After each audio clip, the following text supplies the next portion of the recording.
Trump ಹೇಳೋದೆಲ್ಲ ಸತ್ಯಾನಾ? ಹೀಗೊಂದು ಪ್ರಶ್ನೆ ಮೂಡದೇ ಇರಲ್ಲ. ಭಾರತ ಪಾಕ್ ಯುದ್ಧದ ಹೊತ್ತಲ್ಲಿ ಯುದ್ಧ ನಿಲ್ಲಿಸಿದ್ದು ನಾನೇ ಅಂತ ಹೇಳಿ ಟ್ರಂಪ್ ಜಂಭ ಕುಚ್ಕೊಳ್ತಾ ಇದ್ರು. ಆದ್ರೆ ಈಗ ತಾವೇ ಯುದ್ಧದ ಬಂಧನದಲ್ಲಿ ಸಿಲುಕಿ ಹೊರಗಡೆ ಬರೋಕಾಗದೆ ಪರದಾಡ್ತಿದ್ದಾರೆ. ಈ ಮಧ್ಯೆ ಇರಾನ್ ಸುಪ್ರೀಂ ಲೀಡರ್ ಆಗುವಂತ ಆಫರ್ ನನಗ್ ಬಂದಿತ್ತು ಅನ್ನುವಂಥ ಅಚ್ಚರಿಯ ಮಾತುಗಳನ್ನಾಡಿದ್ದಾರೆ. ಜೊತೆಗೆ ಯುದ್ಧದಿಂದ ಹಿಂದೆ ಸರಿಯೋಕೆ ಸಂಧಾನಕ್ಕಾಗಿ ಹಪ್ಪಹಪ್ಪಿಸ್ತಾನೆ. ಮಧ್ಯಪ್ರಾಚ್ಯಕ್ಕೆ ಮತ್ತಷ್ಟು ಸೇನೆಯನ್ನ ಅಮೆರಿಕ ಕಳುಹಿಸಿದೆ.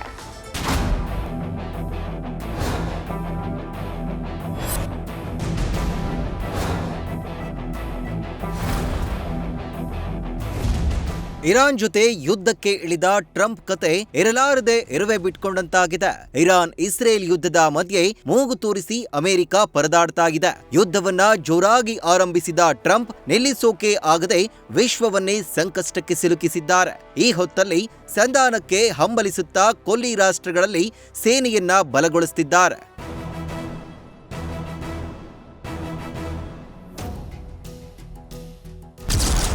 ಕದನ ಸಮಾಪ್ತಿ ಮಾತು, ಕೊಲ್ಲಿಗೆ ಮತ್ತಷ್ಟು ಯುಎಸ್ ಸೇನೆ ಬಂತು. ಸಂಧಾನ ಮಾಡುತ್ತಲೇ ದಾಳಿಗೆ ಸಿದ್ಧತೆ ನಡೆಸುತ್ತಿದ್ದಾರಾ ಟ್ರಂಪ್?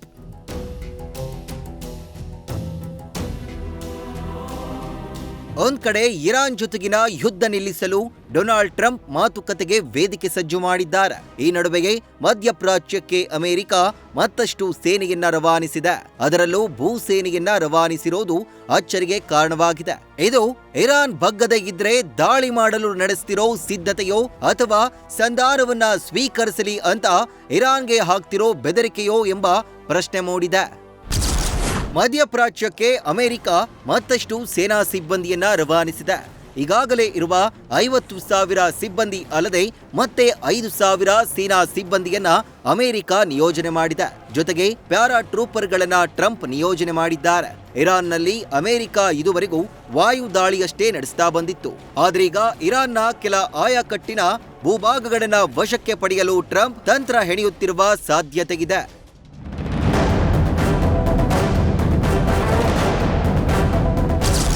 ಶುಕ್ರವಾರದೊಳಗೆ ಸಂಧಾನ, ಬಗ್ಗದಿದ್ದರೆ ಕ್ರಮ ಎಂದ ಟ್ರಂಪ್.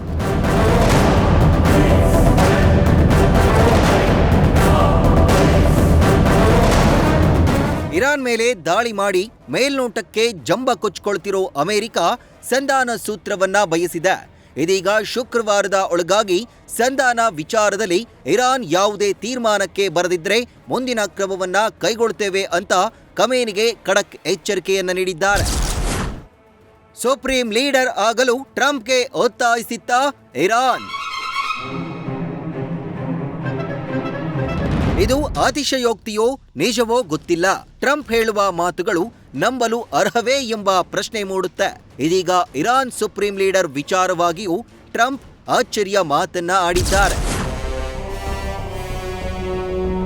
ಇಡೀ ವಿಶ್ವವನ್ನೇ ಸಂಕಷ್ಟಕ್ಕೆ ಸಿಲುಕಿಸಿರುವ ಟ್ರಂಪ್ ಪುಂಖಾನುಪುಂಖವಾಗಿ ಏನೇನೋ ದಡಬಡಿಸುತ್ತಿದ್ದಾರೆ. ಇದೀಗ ಇರಾನ್ನ ಸರ್ವೋಚ್ಚ ನಾಯಕನ ಪಟ್ಟದ ಬಗ್ಗೆಯೂ ಮಾತಾಡಿದ್ದಾರೆ. ಅಮೆರಿಕ ಅಧ್ಯಕ್ಷರ ಈ ಮಾತುಗಳೆಲ್ಲ ಸತ್ಯವೋ ಸುಳ್ಳೋ ಅದು ಟ್ರಂಪ್ಗೆ ಗೊತ್ತು. News first bureau. News first ನಿರ್ಭೀತಿಯಿಂದ ನಿಮ್ಮ ಪರವಾಗಿ.